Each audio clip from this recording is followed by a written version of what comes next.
જય સ્વામિનારાયણ. તારીખ 8/5/2024 ચૈત્ર માસ અમાસ બુધવાર. એક વખતે શ્રીહરિ સેવક મૂળજી બ્રહ્મચારી સાથે વિચરણ કરતા ગામ ભાદરા પધાર્યા. તે મૂળજી બ્રહ્મચારીને શ્રીહરિએ પોતાની મોજડીને તેલ ચોપડવા કહ્યું. તેથી બ્રહ્મચારી મોજડી લઈને ઓસરીની કોરે તેલ ચોપડવા બેઠા હતા. એ વખતે વશરામ સુતાર ત્યાં આવ્યા અને ભોળા સ્વભાવના મૂળજી બ્રહ્મચારી પાસેથી આગ્રહ કરીને મોજડી લઈને પોતે ચોપડવા માંડ્યા. બરાબર એ જ વખતે શ્રીહરિ ઓરડામાંથી બહાર ઓસરીમાં આવ્યા ને વશરામ સુતારને પૂછવા લાગ્યા, જે વશરામ કોના જોડા ચોપડે છે? એટલે તે કાંઈ ન બોલ્યા. એટલે શ્રીહરિ મૂળજી બ્રહ્મચારી પ્રત્યે બોલ્યા, જે એલા બ્રહ્મચારી, તમે એની પાસે જોડા ચોપડાવો છો કે?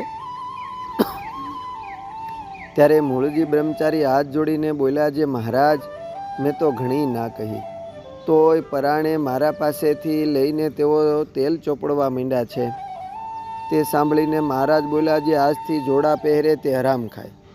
ત્યારે બ્રહ્મચારી બોલ્યા, જે ભલે મહારાજ, 7 વખત હરામ ખાઉં, જોડા પહેરું તો. પછી વળી થોડા દિવસ સાથે વિચરણ કરતા મહારાજે બ્રહ્મચારીને વાંકમાં લાવીને ઘી ગોળ ખાવાની પણ બંધી કરી ને પોતાની સેવામાંથી દૂર કર્યા. ત્યારે બ્રહ્મચારી તો ઘણા દુઃખી થયા અને શ્રીહરિના વિરહમાં ચાલતા ત્યાંથી ડભાણ આવીને ભાઈ રામદાસ સ્વામી પાસે રહ્યા. ઉનાળે જ્યારે ડભાણમાં આંબાઓની કેરીઓ પાકી ત્યારે ભાઈ રામદાસ સ્વામીએ 1.5 મણ કેરીનો ટોપલો શ્રીહરિને જમાડવા વાસ્તે તૈયાર કર્યો અને સૌને પૂછ્યું, જે આ કેરીનો ટોપલો કોણ શ્રીહરિને પુગાડશે?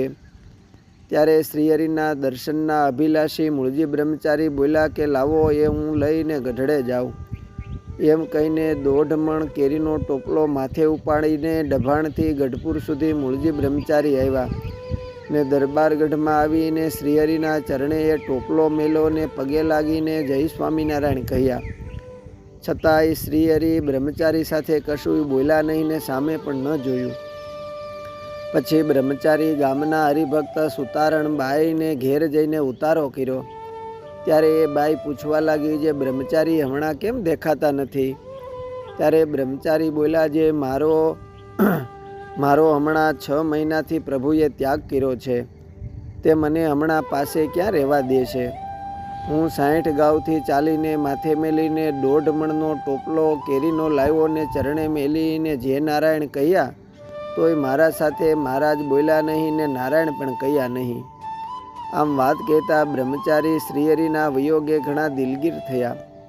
તે સુણીને પેલી સુતારણ બાઈ તો તુરત જ દરબારગઢમાં આવીને જ્યાં શ્રીહરિ વિરાજા હતા ત્યાં આવીને પગે લાગીને મહારાજને કહેવા લાગી, જે મહારાજ, મહારાજ, આમ સાવ નમેરા શું થયા છો?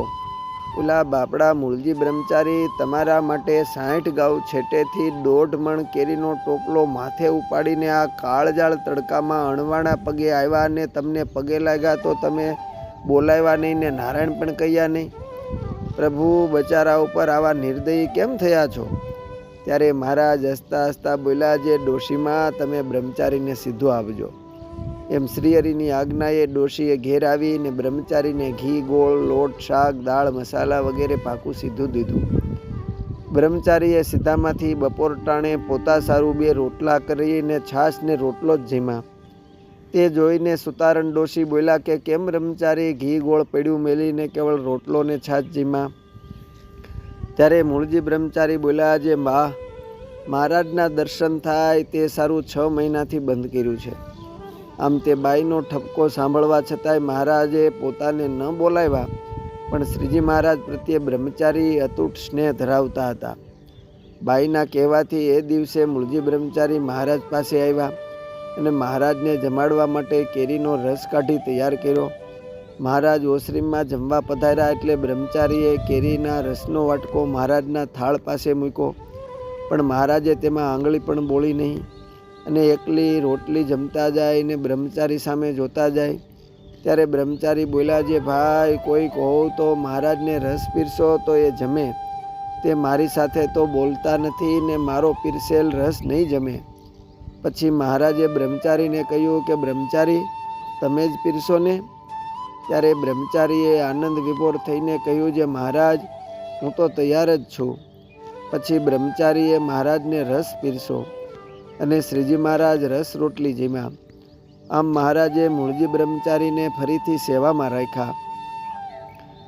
આમ ગમે એવી આકરી કસોટીમાંથી પસાર થવા છતાં મૂળજી બ્રહ્મચારીને શ્રીહરિ પ્રત્યે અડગ નિષ્ઠા રહેતી અને તેઓના મનમાં અખંડ આનંદ જ રહ્યા કરતો. તેથી શ્રીજી મહારાજે ગઢડા મધ્ય પ્રકરણના 47માં વચનામૃતમાં કહ્યું છે કે જેમ અમારી ચાકરી મૂળજી બ્રહ્મચારી મહાત્મ્ય જાણીને કરે છે, તેમ અમે પણ બ્રહ્મચારીનું મહાત્મ્ય જાણીએ છીએ. અસ્તુ. જય સ્વામિનારાયણ.